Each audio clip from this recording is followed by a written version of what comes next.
Hind Master Model, Godos.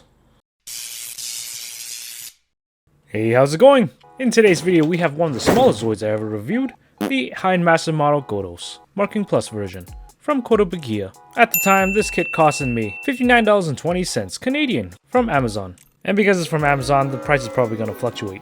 And a bit of warning, the original Godos was released in 2011, so don't be fooled with this Marking Plus being released in 2022. It still has the exact same frame as the 2011 version. And you know what that means.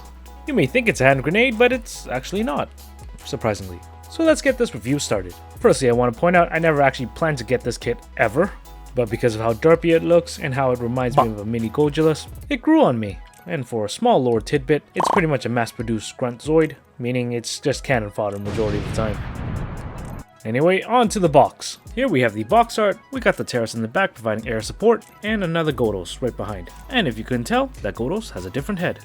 And spoiler alert, this kit also comes with that head, so we'll take a look at that later on. In addition, we got some small little tiny soldiers running underneath the Godos. Not gonna lie, crappy job. Don't want to be in the war zone underneath giant mechanized robots. On the other side of the box, we have the kit painted up with some images of different layouts, including the head options. And because this is Marking Plus, it comes with water slide decals. On the other side of the box, we got some lore tidbits I can't read and a nice illustration of the kit. Now onto the kit itself, here's the Hind Master Model Godos Marking Plus version. Complete straight build, no panel lining, there are no stickers, but it does come with water slide decals. And I'll put them on when I paint this kit one day. Maybe, perhaps, I don't know. And as you can see, it's a small kit, not requiring a lot of runners, so it's going to be a pretty easy build. You'll also be happy to know that there wasn't that many bad num marks on this kit. Very beginner friendly. But one issue I have is you are left with a lot of extra runners. Even the manual tells you you don't really need them, so you could throw them away, but I find it kind of wasteful. But before you throw everything out, look through the manual carefully what you need and don't need, because you are given pieces you could use later on, as for interchangeable parts and extras and accessories. Which, despite being a small kit, has a good amount of. Also, one thing I want to bring to your attention, this part over here is loose because somehow the pegs broke while they were in the bag. This isn't the kit's fault, maybe just broke during transit, so if you're wondering why it's floppy, it's because I had to use a paper clip to replace the peg. In terms of appearance, despite this being a grunt suit, it's still a Zoid, so there's a good amount of surface level detail, and an abundance of mechanical elements found throughout the kit. Might be hard to see because it's such a small kit, but as you zoom in, you can see it very clearly. There is some colored part separation, though not a crazy color palette, it does contrast well. Very mechanical and military looking, fitting for a Zoid such as this.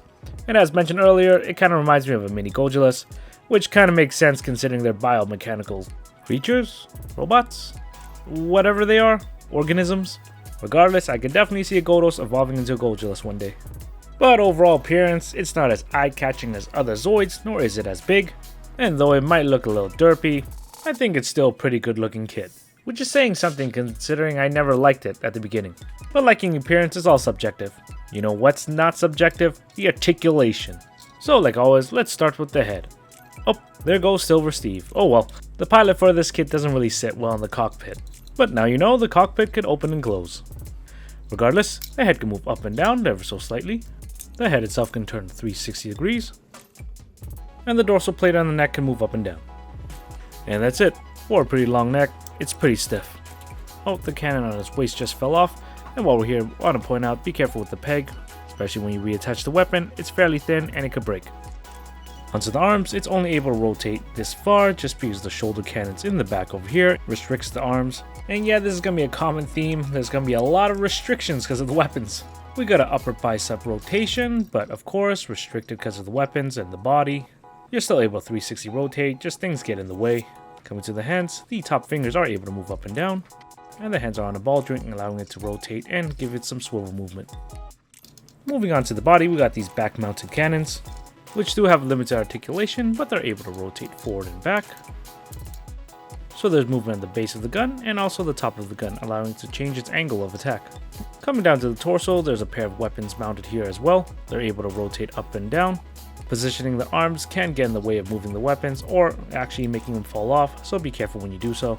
The upper part of the torso does have a back extension and ab crunch, though very small, but at least it can perform a 360, though weapons still get in the way. Lastly, down here, I'm not sure what this is called, but it is able to rotate, and these little things on the side can also move up and down.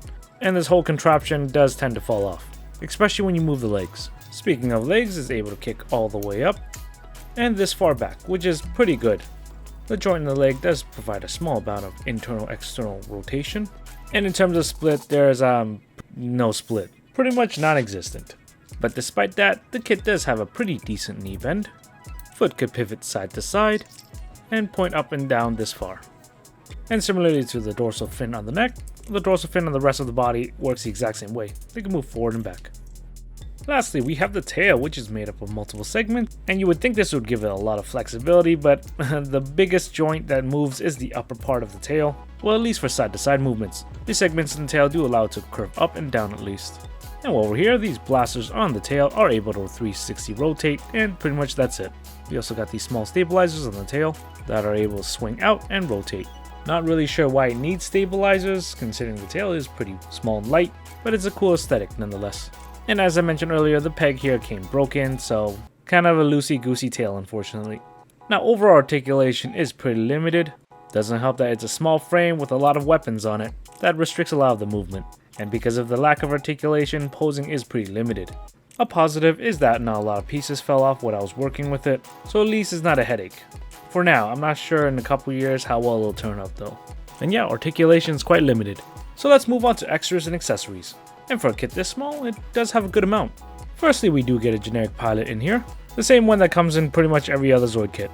A small detailed miniature, with the only moving parts being the arms. Next up, since this is a Zoid, it does come with a Zoid core, but being a really small Zoid, it has a really tiny one. It's a little harder to reach than the other Zoid kits, but now you know there is a Zoid core. And as shown earlier, you do get clear pieces for the cockpit, because you're given the option whether you want clear or orange. Of course, I chose the colored option, but it's nice to have it. And you might be wondering why there's another cockpit there. It's because this kit actually comes with a second head. Just like I mentioned earlier when we looked at the box art. And of course, they're interchangeable, so that's pretty cool. Personally, I prefer the other one I had on. Lastly, we have this weapon unit that was holding on the extra head. And as shown here, it's pretty much allowing you to interchange a lot of the pieces on the kit. So let's begin by looking at this large cannon. I did mention earlier in the video that you will need some specific pieces on the runners, such as these pieces on the old runner, that's required for this cannon. And it's up to you which side of the cannons you want to replace, but gonna say this now because of how big this cannon is, it gets pretty cumbersome to actually attach it. And considering how small the peg is to attach it, try your best not to apply too much force so you can snap that peg. After 5 minutes of trying this and removing the leg and arm, it's finally attached on. And I'm just gonna say this, it's too big for the kit. The cannon does have a handle that you can try to put the hand through, but it is very awkward to do it. Also, don't expect this cannon to be articulate in any way, but for appearance, it ain't half bad. Next up, we got this thing, which I'm not entirely sure what it is.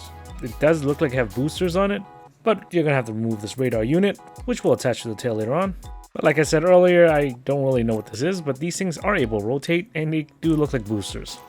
And for this piece, you're going to have to remove those shoulder cannons and that sensor array on the back, thus giving you the space to actually attach this thing. And though I like the appearance, I still prefer those back-mounted cannons. And believe me, I tried putting them on, but it doesn't fit. Lastly, that radar dish we removed earlier, we're just going to replace one of these cannons on the tail and put a radar dish there, I guess. But this also nullifies the use of hitting anything with the tail. And of course, there's probably other layouts you could do, but I just followed the ones on the manual.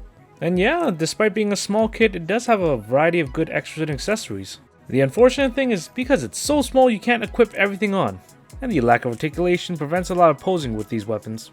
But if you want to put in a dynamic pose, there's a hole here under the butt for a display base or an action base. I'm using the MSG Flying Neo base from Godos. Don't expect some awesome posing, it still looks silly. Now time for the most important thing, remember I do this because you don't have to. This is a relatively old design Zoid, so let's see how well it holds up.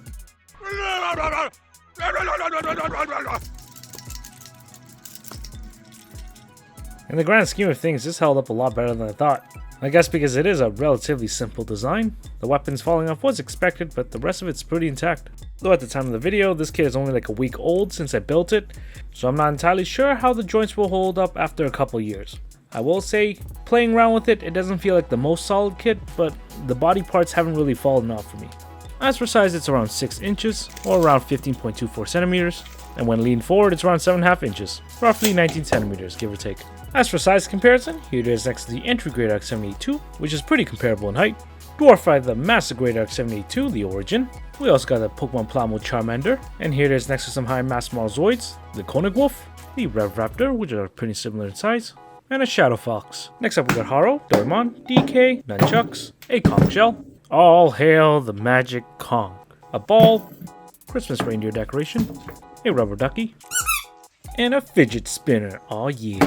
As for shelf presents, it's a relatively small kit, so surrounded by all these big Zoids, you hardly notice it. Yeah, the review on this little guy's finished, and what are my final thoughts?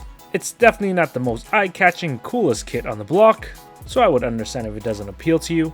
For something so small, it is kind of expensive. The articulation is quite limited, but at least it does have a variety of extras and accessories. That alongside being easy to build and relatively solid for how old the frame is. Does that justify the price? Not really, but then again, Zoids are always expensive. This, like everything else, is pretty much up to you. I like the small derpy appearance, it's kinda cute. But thanks for watching my video, I hope you like it. I enjoy making it. Would you actually get this kit? Or is it just not your cup of tea? Let me know in the comments below. It took years for the appearance to actually grow on me, and perhaps something similar will happen to you. Or you might just always think it looks stupid, that's okay too. Thanks for watching my video, take care, bye!